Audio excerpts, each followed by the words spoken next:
សូមលោកអនកាយគោរពនឹងជំរាបសួរអស់លោកស្រីដែលកំពុងតាមដានទស្សនាកម្មវិធីសេដ្ឋកិច្ចនិងទ្រព្យថ្ងៃនេះយើងមកដឹងអំពីប្រធានបទដែលស្ដីអំពីបច្ចុប្បន្នភាពនៃតម្លៃហាងឆេងមាសសកលចាដូច្នេះកុំឲ្យខាតពេលវេលាយូរយើងមកជួបជាមួយនឹងវាគ្មិនរបស់យើងលោកសាវ័នចាជំរាបសួរលោកសាវ័នជំរាបសួរកញ្ញាសាន់ដេបាទចានៅក្នុងសប្តាហ៍នេះតើយើងមានព័ត៌មានអ្វីខ្លះដែលសំខាន់តាក់ទងជាមួយនឹងតម្លៃហាងឆេងមាសអន្តរជាតិកញ្ញាសាន់ដេតម្លៃហាងឆេងមាសបានធ្លាក់ថ្លៃនៅតម្លៃរបស់ខ្លួនកាលពីថ្ងៃទី8ម្សិលមិញហ្នឹងគឺចំនួន$126នៅក្នុង1អោនដោយធ្លាក់ចុះពីតម្លៃ$3,414នៅក្នុង1អោនមកតម្លៃ$3,388នៅក្នុង1អោនហើយហាងឆេងមាសនៅថ្ងៃទី9ឧសភាឆ្នាំ2025នេះបើកផ្សារមកតម្លៃហាងឆេងអន្តរជាតិនឹងបានបន្តធ្លាក់ចុះមកដល់តម្លៃ$3,274នៅក្នុង1អោនបាទសរុបធ្លាក់ចុះរយៈពេល2ថ្ងៃហ្នឹងគឺចំនួន$140នៅក្នុង1អោនហើយអ្វីដែលជំរុញឲ្យហាងឆេងមាសបានធ្លាក់ចុះមកនេះគឺដោយសារតែរើមសម្ពាធពីការកំណត់អត្រាការប្រាក់របស់ធនាគារកណ្ដាលខាងសហរដ្ឋអាមេរិកហ្នឹងគឺនៅដដែលរក្សានៅតម្លៃ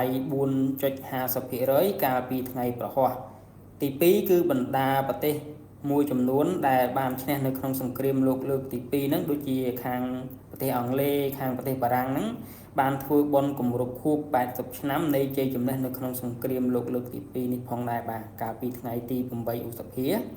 ជាពិសេសគឺខាងរុស្ស៊ីបាទក៏បានធ្វើបុណ្យគម្រប់ខួបជ័យជំនះនេះផងដែរដោយបានអនុញ្ញាតឲ្យទាហានទាំងអស់ឈប់សម្រាករយៈពេល2ថ្ងៃដើម្បីរំលឹកដល់ជ័យជំនះនេះផងដែរដូច្នេះសមរភូមិនៅខាងអ៊ុយក្រែនហ្នឹងរយៈពេល2ថ្ងៃហ្នឹងគឺมันមានការផ្ទុះអាវុធនោះទេបាទចំពោះតម្លៃហាងឆេងមាសវិញនៅសប្តាហ៍ក្រោយ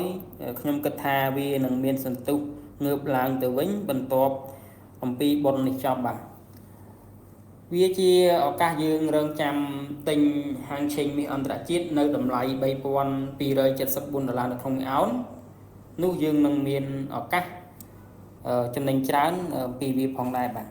ចាសសូមអរគុណលោកសាវ័នសម្រាប់ការបកស្រាយទៅលើព័ត៌មានខាងលើជូនដល់ទស្សនិកជនទាំងអស់គ្នាចាសសម្រាប់ការវិភាគបច្ចេកទេសវិញតើយើងគួរទិញឬលក់តម្លៃហាងឆេងមាសនៅតំបន់ណាដែរលោកសាវ័នបាទអញ្ចឹងកញ្ញាសាន់ដេយើងចូលមកធ្វើការវិភាគតម្លៃហាងឆេងមាសទាំងអស់គ្នានៅក្នុងថ្ងៃនេះផងដែរបាទអញ្ចឹងចំពោះតម្លៃហាងឆេងមាសខ្ញុំគិតថាបច្ចុប្បន្នវាជាឱកាសមួយសម្រាប់បងប្អូនដែលអ្នកពេញនិយមនៅក្នុងការទិញមាសស្តុកទុកដើម្បីស្វែងរកនូវផលចំណេញឬក៏បងប្អូនផ្សេងទៀតដែលកំពុងតែធ្វើការជួញដូរនៅក្នុងទីផ្សារអន្តរជាតិផងដែរបាទអញ្ចឹងបើសិនបើយើងមើលទៅតម្លៃហាងឆេងមាសបាទកាលពីម្សិលមិញថ្ងៃទី8ហ្នឹងវាបានធ្លាក់ចុះពីតម្លៃបាទ$3,414នៅក្នុង1អោនមករកតម្លៃបាទ$3,288នៅក្នុង1អោនបាទអញ្ចឹងមានន័យថាថ្ងៃម្សិលមិញហ្នឹងគឺវាធ្លាក់ចុះចំនួនដែលគិតជាទឹកប្រាក់ក្នុង1អោនហ្នឹងគឺស្មើនឹងតម្លៃ$126នៅក្នុង1អោនបាទហើយនៅក្នុងថ្ងៃទី9នេះទៀតសោតតម្លៃហាងឆេងមាសហ្នឹងបាទបើកផ្សារពីព្រឹកមិញមកហ្នឹងវាបានបន្តធ្លាក់ចុះរហូតមកដល់តម្លៃ$3,274នៅខាងក្រោមនេះបាទប៉ុន្តែតម្លៃបច្ចុប្បន្នយើងឃើញថាហាងឆេងមាសវាងើបឡើងបន្តិចមកវិញគឺងើបឡើងមករកតម្លៃបច្ចុប្បន្នហ្នឹងគឺនៅតម្លៃ$3,326នៅក្នុង1អោនវិញបាទអញ្ចឹងសួរថាតើឱកាសវិនិយោគទុននៅក្នុងទីផ្សារហាងឆេងមាសអន្តរជាតិហ្នឹងយើងគួររងចាំទិញនៅក្នុងតម្លៃណាដែរបាទអញ្ចឹងមុននឹងបន្តិចខ្ញុំបានជម្រាបជូនអំពីព័ត៌មានដែលតាក់ទងជាមួយនឹងហាងឆេងមាសហើយ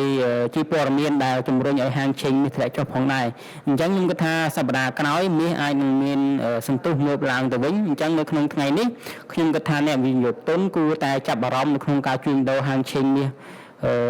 មែនតើដើម្បីស្វែងរកនូវផលចំណេញអញ្ចឹងចំពោះឱកាសនៃការវិនិយោគទុនខ្ញុំគិតថាទី1គឺនៅតម្លៃបច្ចុប្បន្នបាទគាត់អាចទិញបាននៅតម្លៃ$3,321បាទដែលហាងឆេងមាសកំពុងតែមានការប្រែប្រួលហ្នឹងបាទហើយទី2អ្នកវិនិយោគទុនទាំងអស់គាត់អាចរងចាំទិញពីតម្លៃដែលវាចុះមកប៉ះកាលពីព្រឹកមិញបាទគឺនៅតម្លៃ$3,274នៅខាងក្រោមនេះបាទ